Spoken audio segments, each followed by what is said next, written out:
Hey everyone, welcome back. Thanks for joining us. Today we've got a brand new story to share with you. So let's begin. I slumped onto one of those half-comfy, padded benches you always find at the Tucson airport. Glued my eyes to gate 9, watching the sun bleed orange onto the horizon. Just killing time before my flight, grabbing at any dumb thing to keep my brain from total boredom. I messed with the snaggled wires of my cheap headphones, tried to make sense of the ugly, lopsided patterns in the carpet, but mostly, I just watched people. Tried not to look like I was, though. Airports always felt a bit sad to me, still do. Something about leaving, even for a little while, makes you wish you could cram everyone and everything you care about into your backpack. 5 years back, I'd come to Arizona trying to ditch Philly's gross, smoky air, the packed streets, and the kind of noise that stuck to you even days later. But Philly wasn't all bad. Family there, good friends, familiar haunts, and memories I could just share without a whole backstory. I figured if I left for a bit, I could always go back, and it would all be the same. But when I visited the summer after my first year of college, everything had shifted. My friends had moved on, new people, new places. My family kept living their lives without me. The memories we used to share got replaced with new ones I wasn't part of. That's when I realized home wasn't really home anymore. Philly had just become another place I used to live. I tried to build something new in Arizona, make it feel like home, but that feeling never really landed. I was in my second senior year at the University of Arizona, supposedly studying English. Don't even know why I picked reading. Didn't even really like it that much, but I had to pick something, and it sounded like something cool to talk about at parties. After 4 semesters and for summer classes, I still couldn't quote Shakespeare or get why anyone cared about that whale book. Just going through the motions, trying to graduate before my younger sister caught up. My folks weren't thrilled about my slow-motion finish, but I didn't really care as long as I could sweet-talk them into paying next month's rent. I casually scanned the terminal, sizing up my fellow travelers. The usual suspects. A young mom with a baby who definitely hadn't flown before, a couple of frat guys, some business types, but the one who caught my eye was a pretty young woman.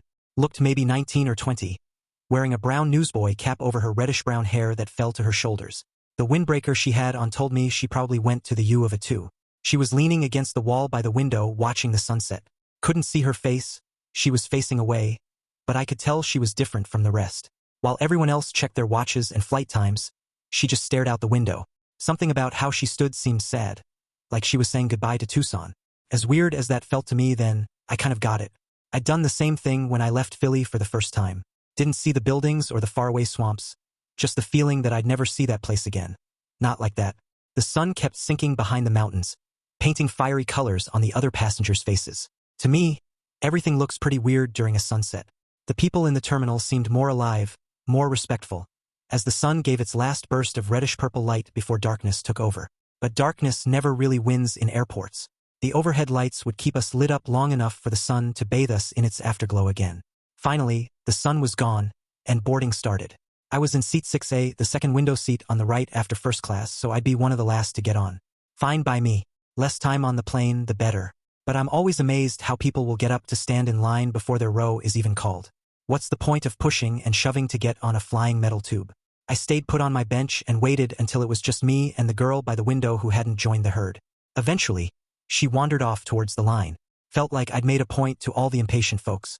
I grabbed my stuff, one backpack with a change of clothes, a toothbrush, and fresh batteries for my headphones, which I always had on despite the cruise warnings, and boarded flight 287 to Vegas. Friday, April 8th, 7:43 p.m. I squeezed past first class and bumped into some jumpy businessman. Totally on purpose.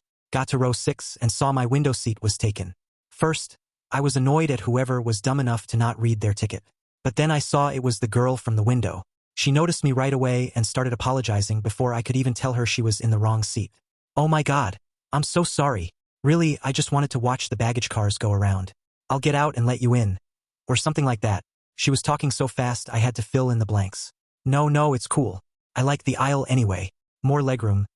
I lied, shoving my backpack into the overhead bin and squishing myself into the cramped seat. She thanked me and went back to looking out the window. The flight attendants started their robotic spiel I'd heard 100 times before on these kinds of flights. But as they explained the amazing details of the seatbelt, my attention kept drifting to the pretty girl next to me. I faked looking out the window and cranked up the volume on my headphones. She seemed a bit happier now that we were actually on the plane and almost past the point of no turning back. Right before takeoff, one of the flight attendants helpfully told me all electronic devices had to be turned off and stowed. I tried to bluff, saying it was off and I was just wearing the earphones for comfort, but she didn't buy it and reminded me again. I took them off and quickly realized the volume was way too loud for any smooth talking. I cursed myself under my breath and heard a giggle from my left. Window girl had her hand over her mouth, trying to hide her amusement. I finally got a good look at her face. She looked so young and beautiful, but there was a weariness about her that felt like it came from a lot of living. Her big, almond-shaped hazel eyes were bright and expressive. To this day, I've never seen that kind of spark in anyone else. Of course, my thoughts weren't that poetic then. I just managed a muffled chuckle of my own. Before I go on, I should say I hate flying. Just hate it. But takeoffs and landings are the worst. Something about being rocketed across the ground at 100 miles an hour with nothing but a few flimsy tires to stop us is more than a little one unsettling. But as I gripped the armrest, bracing for the usual stomach lurch, I saw she'd done the exact same thing. Too late, my hand covered hers. I pulled away, apologizing, but she didn't seem bothered. She just giggled at me again, and I couldn't help but laugh at my awkwardness. I could tell right then there was something different about this girl. She made me feel less cynical, like I didn't have to be so angry, like I could just laugh things off. She also made me a little uneasy, but I forgave her for that. Before I knew it, we were completely airborne. Well, at least that's the worst part, she said. Well, the second worst. I hate landings the most. Feels like the landing gear could snap off any second. She went on. I was stunned, more by the fact that she was talking to me than by her words. Not that girls don't usually talk to me. I'm not ugly, and I can be pretty charming when I want to be. But she just kept talking like she assumed we were on the same page. She went on about how she hated flying but didn't have the time to drive the 7 hours back home. I'm paraphrasing. I couldn't catch everything she said because she talked so fast. But I liked listening to her. She had this sing-song voice that made whatever she talked about sound way more interesting than it probably was. I followed along as best I could, catching a full sentence here and there and replying with some dumb story of my own. Gradually, I managed to pull out some facts. She was 19, from Las Vegas, and about to finish her first year at the U of A. She was going home because she missed her mom, who lived alone in a 2-bedroom place off the strip. What about you? She asked. Why are you going to Vegas? Not really, I said. I've got an hour layover. Then I'm heading to Philly for a wedding. Oh, really? She squealed. I love weddings. Is it yours? No way, I bellowed. It's my cousin's wedding. Again. I'm not too keen on going, but my mom says I need to be supportive. Told her I was supportive the last 2 times, and those didn't work out. Maybe I'm jinxed. She giggled and told me about her Aunt Julie, who'd been married 5 times. Each guy younger and each marriage shorter. I was the flower girl every time. Let me tell you, I can throw flowers like it's nobody's business. We both laughed. Hey, what were you listening to? Oh, just some Dave Matthews. I love Dave Matthews. She bounced in her seat. Can I have a listen? I handed her the earphones and turned on the Walkman. As she listened, she closed her eyes and mouthed the words. I watched her, kind of mesmerized by the way her lips moved and how she swayed, like some beautiful red-haired snake. The song ended, and she handed me back the earphones. I love that song, she added. So, you look a little old to be a student. What do you do in Tucson? Hey, I'm only 23, I said, trying to sound offended. But I'd heard this too many times from my parents, and it didn't bother me anymore. I'm a super senior, which is a lame name for people who couldn't get their act together fast enough and have to spend an extra year in school. I regretted my honesty almost as soon as I said it, but she didn't seem to notice. Yeah, I know what you mean. I'm undeclared still, thinking about going into medicine, but I don't think I have that kind of time. Her face took on that faraway look again, like the one I'd seen back in the terminal. Suddenly, the spark returned. Plus, I don't think I have the brains for something like that. I think I'd like something in social work or maybe teaching. I don't know. What do you study? English. Cool. What are you going to do with that? I didn't like thinking about life after college. I knew it had to happen at some point, but the thought of having to pack up and move again was a constant pain in the ass, which was stupid because I didn't even really like Tucson either. Right, I guess. Or teach, maybe. That's about all you can do, really? That's okay, she said, smiling at me. Like you said, you're only 23. You have plenty of time to figure something out. But I couldn't shake this feeling of dread. She must have sensed my unease and changed the subject. We talked about all sorts of things, music, movies, the weird weather. My bad mood didn't stand a chance against her endless stream of stories and questions. Before I knew it, we were landing, bracing for impact. As soon as the plane finished slowing down, she stuck out her tongue and rolled her eyes. I'd never seen a girl do that before, and it made me laugh out loud. She just nudged me with her elbow. Friday, April 8th, 9:50 p.m. The plane reached the terminal, and the flight attendants gave their goodbyes over the loudspeaker. As we were getting off, I realized I never got her name. Maybe if I was lucky, I could get her number and call her when I got back to Tucson. By the way, I'm Leo, I said, trying to sound casual. Oh yeah. My name is Chloe, but everyone just calls me Chloe.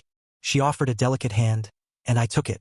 My hand almost completely swallowed hers, and I had to be careful not to squeeze too hard.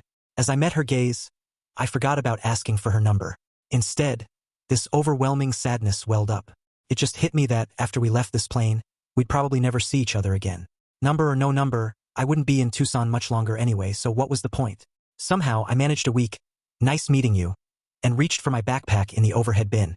You too, she said, her voice flat, and she went back to that faraway look. I didn't want to leave it like that, but I didn't have the energy to get any more attached just to lose her.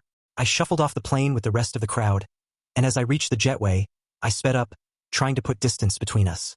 I stepped into the terminal and was hit by the racket of the slot machines, the announcements blaring from different gates, and the people coming and going. Suddenly, I heard her call my name from behind. Wait, Leo. I stopped and turned around. She was jogging towards me, and that spark was back. She was out of breath by the time she reached me but too excited to stop talking. I just had a great idea. Instead of going to Philly, why don't you stay with me this weekend? You said you didn't really want to go to the wedding anyway, right? So forget them. Hang out with me. We'll have fun, I promise. I was having trouble keeping up with her words, but I got the gist. First, I thought she was crazy. I couldn't just not go. But she was right. I wasn't looking forward to it. Didn't want to sit through another pointless ceremony. Didn't want to face my dad and tell him I still had no clue what I was doing after school. Chloe could tell I was wrestling with her offer but didn't back down. Please, she said. Please come with me.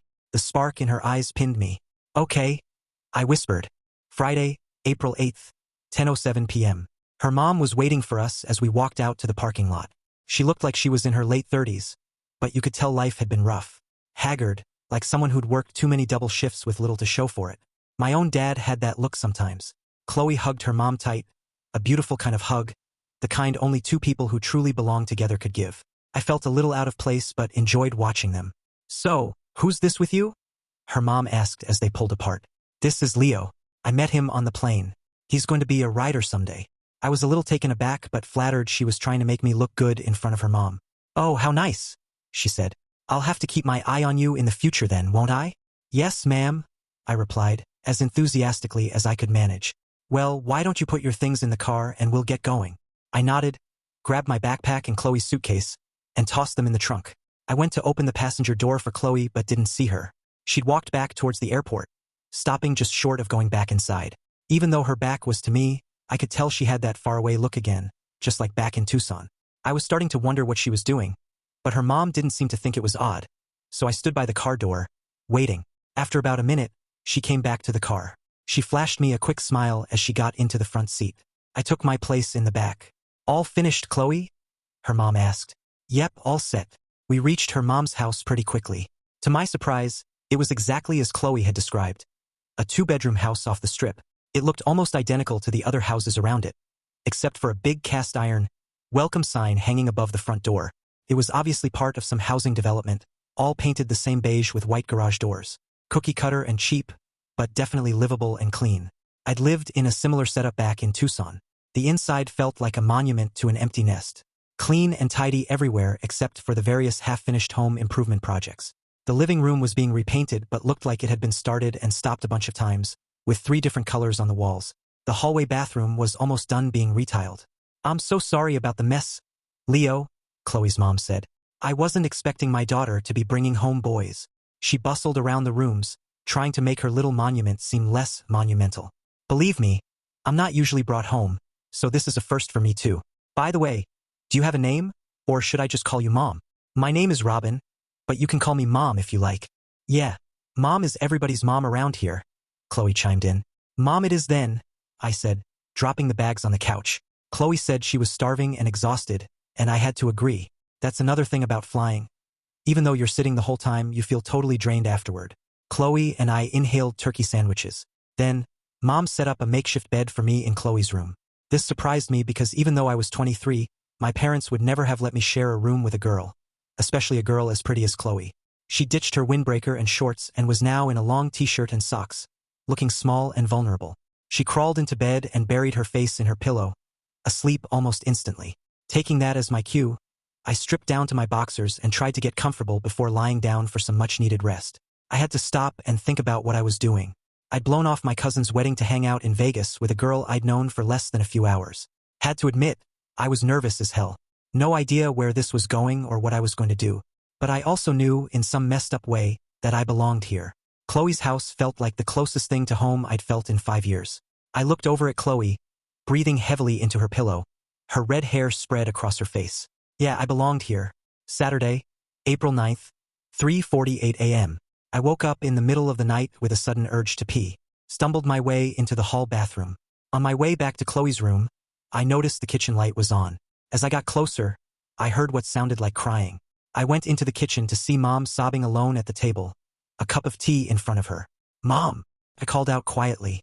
"Oh, she stammered, trying to wipe the tears from her eyes, smearing her mascara. "I was just having a cup of tea. Would you like some?" "Yes, sure. Could use some tea," I lied. Didn't really like tea, but I wasn't used to seeing grown women cry, and I didn't want to leave her alone. I sat down as she brought me a mug. So there I was, not used to caring about other people. This was new. "Are you okay?" "Oh, well, no, not really," she said, her voice thick. "It's just hard seeing her like this." "What do you mean?" She struggled to find the words. "You know, having to quit school because nobody would leave her alone." "Leave her alone about what?" I was starting to get confused. "Her condition." Of course, her condition. Her expression said a lot. Chloe hadn't told me anything.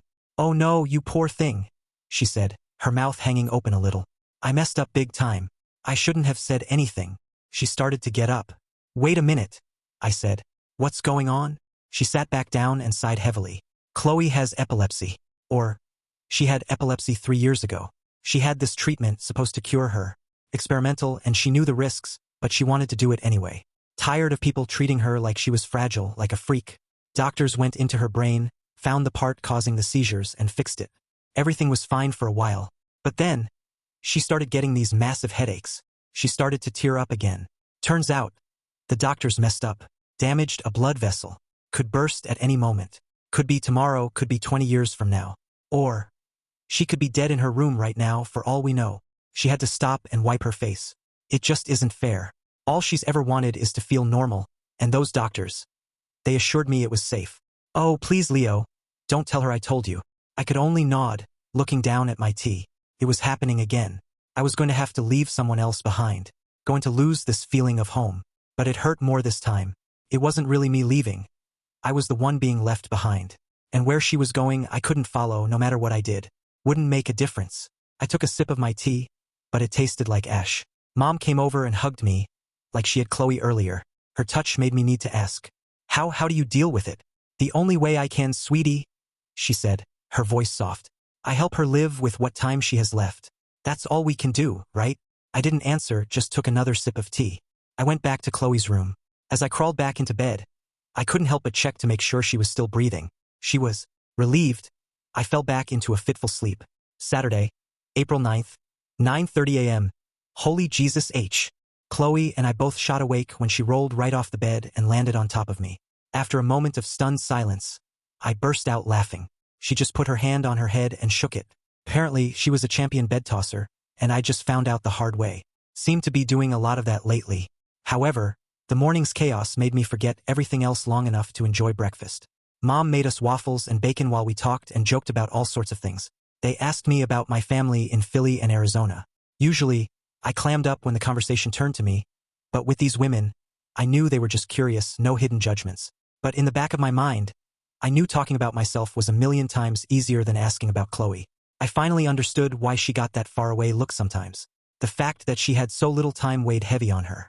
I did my best to put on a good face for her, but it gnawed at me too. Chloe had promised me a day of fun on the Strip. I'd only been to Vegas once before, for a friend's 21st, so I hadn't seen much. We piled into her mom's car and headed for the Strip. I was taken aback by her crazy driving, the way she swerved in and out of lanes way too fast. She seemed to enjoy the whiplash you get when you wait too long to brake.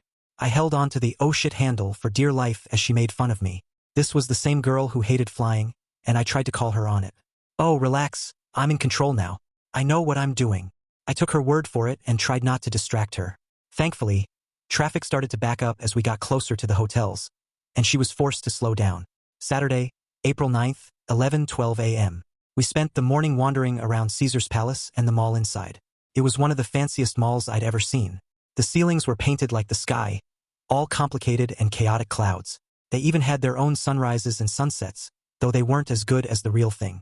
Still, they managed to cast this reddish-orange glow on the busy shoppers whenever a new day seemed to end, which felt like every 15 minutes. Everyone would slow down and look up. It was like living life on fast forward, and the thought flickered through my head that maybe this place was stealing minutes off Chloe's life, 15 at a time. But overall, I had a great time. She held onto my arm tight as we went from store to store, looking at things we needed but didn't know it yet. If window shopping cost anything, we would have blown a year's salary that morning, but we bought very little. I mostly followed her lead, amazed at how she could pick out the best little trinket from a pile of almost identical ones. She'd look at it real close and show me why it was better. I didn't really care about the little details she was so into. The thing that interested me most was her, and how easily she found beauty in things. We shared a slice of cheesecake for lunch and left the palace. She took a quiet minute to herself, looking thoughtful. Saturday, April 9th, 2:20 p.m. So, are you having fun? Isn't this way better than some stupid wedding? She asked as we walked down the strip. Despite myself, I was having a lot of fun. I worried about her constantly, but I remembered my promise to Mom and tried not to show it. I knew about her condition. Well, let's think about that for a second.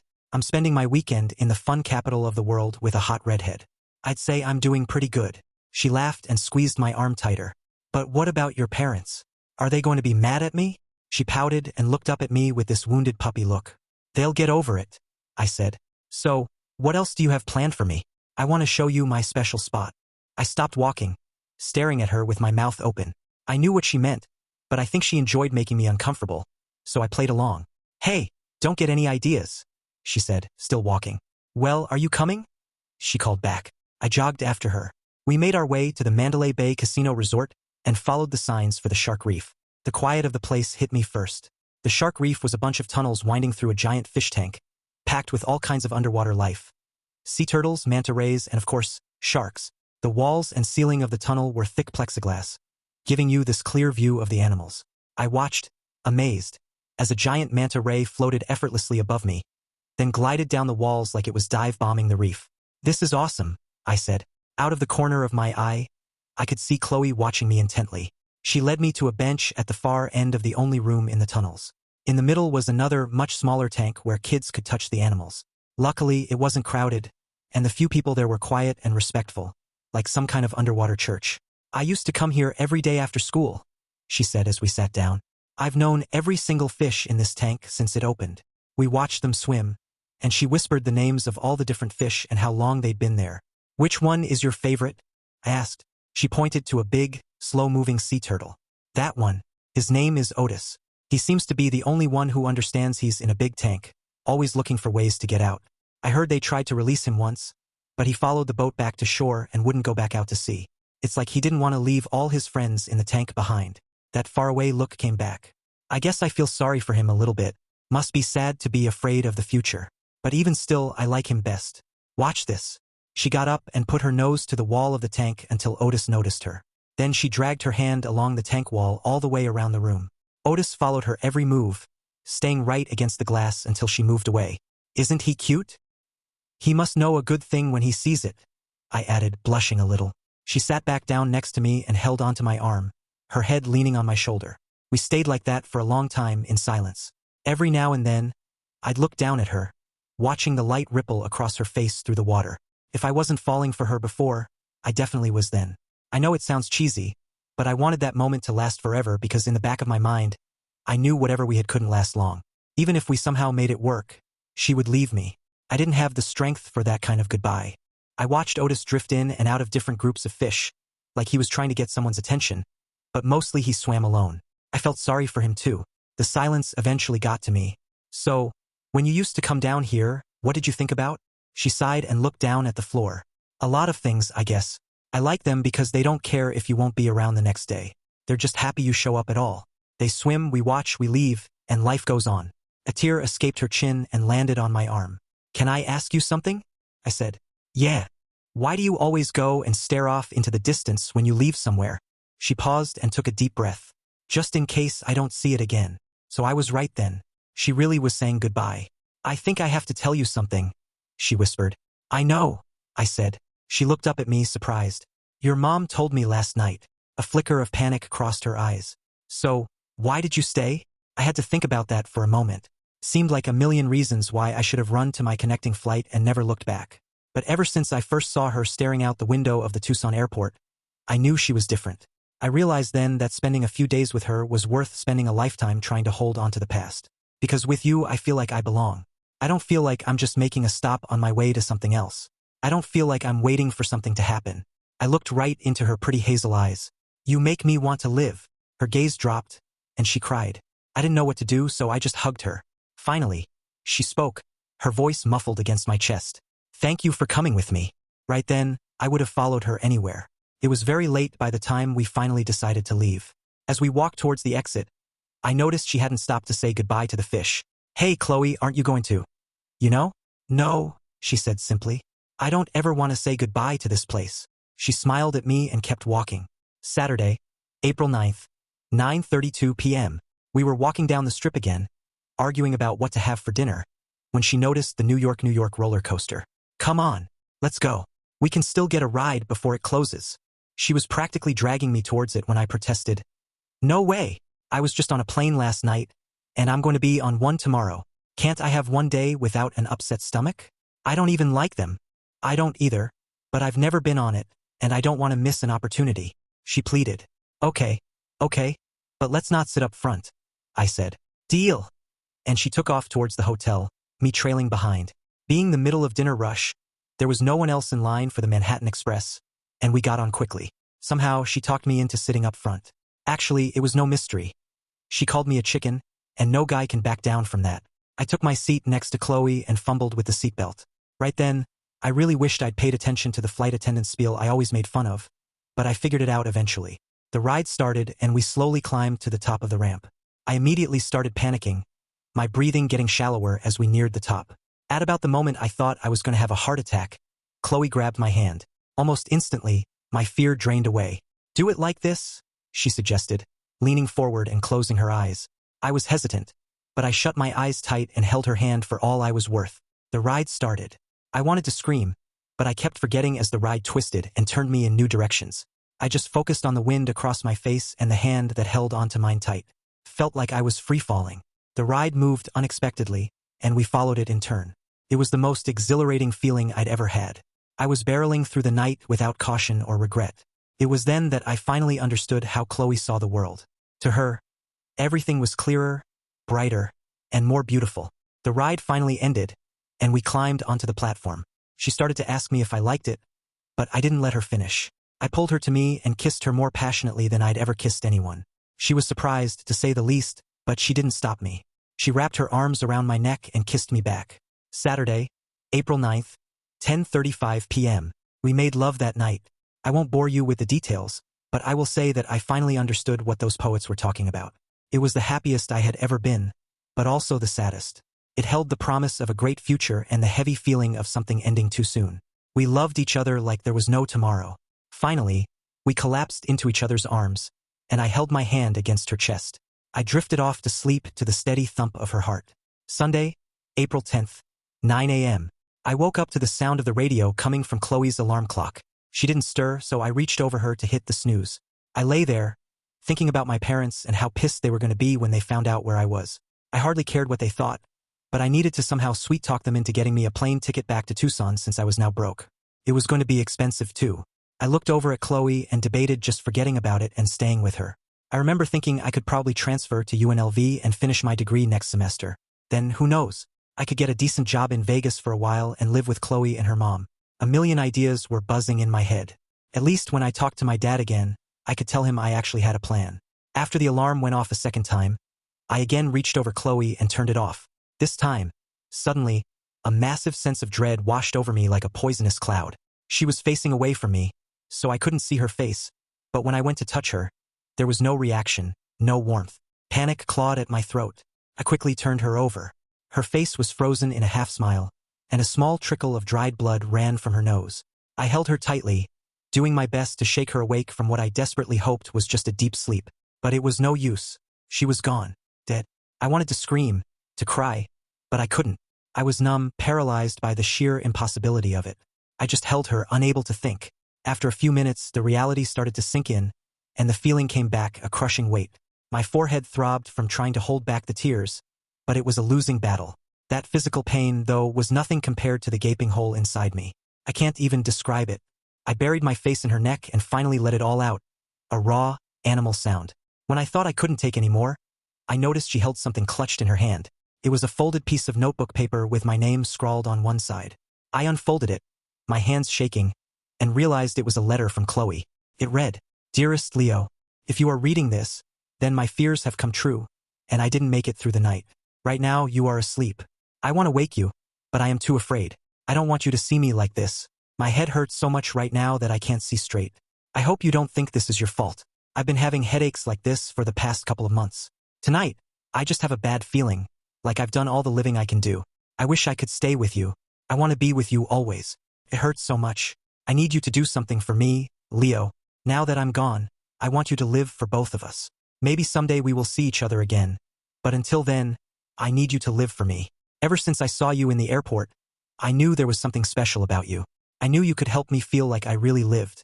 I thank you for that. Whatever you do, don't give up on life.